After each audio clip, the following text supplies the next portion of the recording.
तो दोस्तों, ये बात है 2010 की, जब दुनिया बिल्कुल नॉर्मल तरीके से चल रही थी। लोगों को तब तक ये अंदाज़ा नहीं था कि एआई की या टेक्नोलॉजी की दुनिया में एक बहुत बड़ा इनकलाब आने वाला है। ये सब शुरू होता है 2012 में, जब एलेक्सनेट के नाम से एक एआई टूल लॉन्च होता है, जो कि तस्वीरों को इस कदर अच्छे अंदाज में पहचान रहा था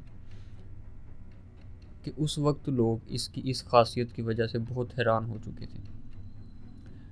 इस टूल के बाद डीप लर्निंग का दौर शुरू होता है और उससे चंद साल बाद 2018 में जब ओपन एआई अपना एक मॉडल GPT-1 के नाम से लॉन्च करता है। इस बार मशीन इंसानों की तरह लिखना जानती थी। उसके अगले साल 2019 में GPT-2 लॉन्च होता है। अब की बार ये इंसानों की तरह लिखने के साथ साथ समझ भी रहा था। उससे बिल्कुल अगले साल 2020 में GPT-3 लॉन्च होता है, जो कि दुनिया को हिला कर रख देता है, क्योंकि ये एक ऐसा चैटबॉट था जो ऐसे लिख रहा था, आपके लिए कोडिंग कर रहा था और इंसानों की तरह जवाब भी दे रहा था। उसके बाद 2022 में डेल-ई और मिड जर्नी ने एआई आर्ट का जादू दिखाया।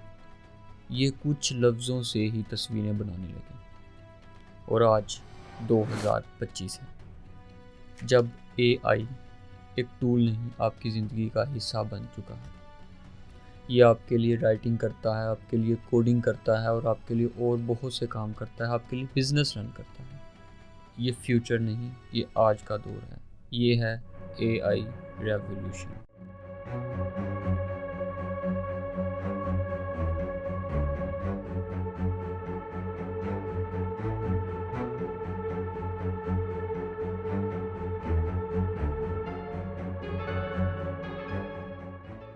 तो हेलो दोस्तों, मेरा नाम है हशाम और आप देख रहे हैं मेरा चैनल लर्न विद हशाम, जहां हम एआई के बारे में बहुत कुछ सीखने वाले हैं। हम देखेंगे कि टेक्नोलॉजी किस तरह आपकी रोज़मर्रा ज़िंदगी को चेंज कर रही है।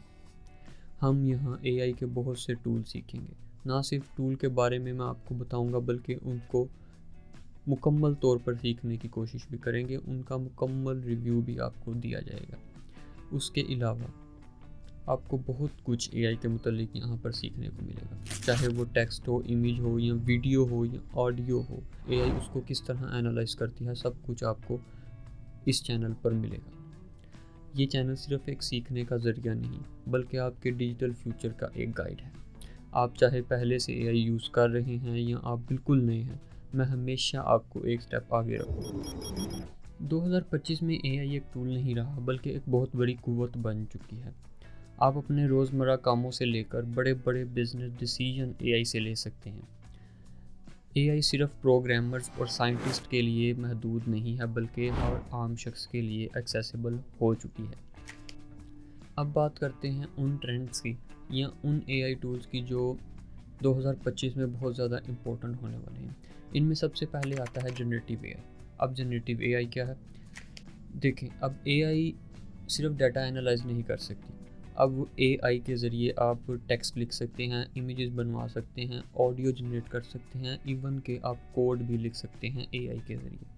जिनमें बहुत ज़्यादा टूल हैं, जैसे कि डेल-ई जो कि इमेज जनरेशन के लिए मशहूर है। चैट जीपीटी ये हर किस्म के काम कर सकती है। उसके बाद गिटहब, कोपायलट, क्रिएटिव्स, डेवलपर्स के लिए ये टूल्स गेम चेंजर साबित हो सकते हैं। उसके बाद जो एआई का ट्रेंड जो 2025 में सबसे ज़्यादा अहम है, वो है एआई एजेंट्स का। अब एआई एजेंट्स क्या है? ये एआई असिस्टेंट है जो खुद से काम करते हैं, जैसे कि मीटिंग शेड्यूल करना, क्लाइंट से चैट करना या ईमेल भेजना। ये टूल्स आपके बिहाफ पे काम करते हैं और टाइम सेव करते हैं। उसके बाद जो एआई ट्रेंड है वो है वॉइस असिस्टेंट का। इसमें अब क्या होता है कि आप एआई के ज़रिए वॉइस का यूज़ करते हुए एआई से मुख्तलिफ काम करवा सकते हैं, जैसे कि अलार्म लगवाना, वीडियो आइडिया लेना या इस तरह के और बहुत से काम आप वॉइस के ज़रिए करवा सकते हैं। ये उन लोगों के लिए भी बहुत ज़्यादा अहम है या वो लोग यूज़ कर सकते हैं जो ज़्यादा टेक फ्रेंडली नहीं है। उसके बाद जो अगला ट्रेंड है वो है हाइपर पर्सनलाइजेशन। अब एआई आपके प्रेफरेंस और आपके बिहेवियर को समझकर सिर्फ आपके लिए टेलर्ड सजेशन दे सकती है, जिससे मूवीज़, शॉपिंग या लर्निंग कंटेंट में आपको वो सब कुछ मिलेगा जो आपके टेस्ट के मुताबिक होना चाहिए।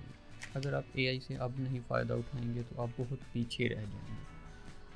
अब एआई से फ़ायदा उठाने का बहुत अच्छा वक्त है, नहीं तो आप अपने फ्यूचर को खुद देख सकते हैं। क्योंकि एआई अब एक टूल नहीं, एक ज़रूरत बन चुकी है जो कि आपकी रोज़मर्रा ज़िंदगी में बहुत ज़रूरी हो चुकी है, जिससे आप अपने छोटे मोटे काम ईज़िली ऑटोमेट कर सकते हैं। अब यहाँ आपको ये समझाना ज़रूरी था, क्योंकि मैं आपको बताना चाहता हूँ कि एआई आपकी लाइफ पर किस तरह असर करेगी, और अब ये आप पर है कि एआई को आप अपनी लाइफ पर किस तरह असर करने देते हैं, या किस तरह इम्पैक्ट एआई को अपनी लाइफ पर डालने देते हैं, अच्छा या बुरा। अब यहाँ पर लोग सवाल करेंगे तो फिर एआई से फ़ायदा किन लोगों को होगा। यहाँ उन लोगों को बहुत फ़ायदा होने वाला है जो एआई और डाटा स्किल्स सीख रहे हैं, जैसे कि मशीन लर्निंग और डाटा एनालिसिस वगैरह। इन लोगों की मार्केट में डिमांड बहुत ज़्यादा बढ़ चुकी है। इसके अलावा उन कंट्रीज़ को बहुत फ़ायदा होने वाला है जो एजुकेशन और एआई इंफ्रास्ट्रक्चर में बहुत ज़्यादा इन्वेस्ट कर रही हैं।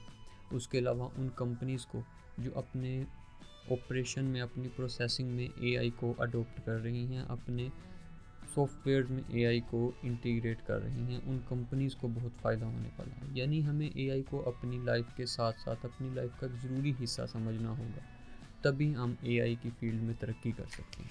अब आपने एआई के बारे में मुझसे सुना, अब मैं आपसे सुनना चाहता हूँ कि एआई में सबसे ज़्यादा आपको कौन सी चीज़ परेशान करती है।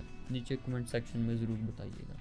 और अगर आप चाहते हैं कि आप एआई की फील्ड में हमेशा एक कदम आगे रहें, तो आप सब्सक्राइब के बटन को ज़रूर दबाइएगा और साथ ही बेल आइकन को भी प्रेस कीजिएगा। अब यहाँ एक सवाल ये पैदा होता है कि एआई इतनी तेज़ी से तरक्की कैसे कर रही है। इसका सिंपल सा जवाब है ज़्यादा डाटा, बेहतर एल्गोरिदम और मैसिव इन्वेस्टमेंट। इस दौर में एआई को बहुत ज़्यादा डाटा मिल रहा है through social media app, through camera और थ्रू डिवाइसेस है। उसके बाद जो पॉइंट है वो है बेहतर एल्गोरिदम। पहले के मुकाबले में एआई को बहुत से बेटर एल्गोरिदम मिल चुके हैं, जैसे कि न्यूरल नेटवर्क और डीप लर्निंग वगैरह, जिससे एआई को कॉम्प्लेक्स टास्क करने में मदद मिलती है।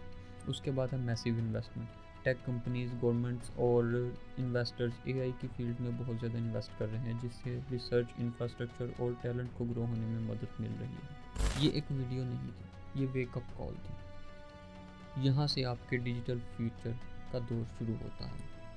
अगर आप अब नहीं करेंगे तो कब करेंगे। ये वक्त है सीखने का और इवॉल्व करने का। तो वेलकम टू एआई रेवोल्यूशन।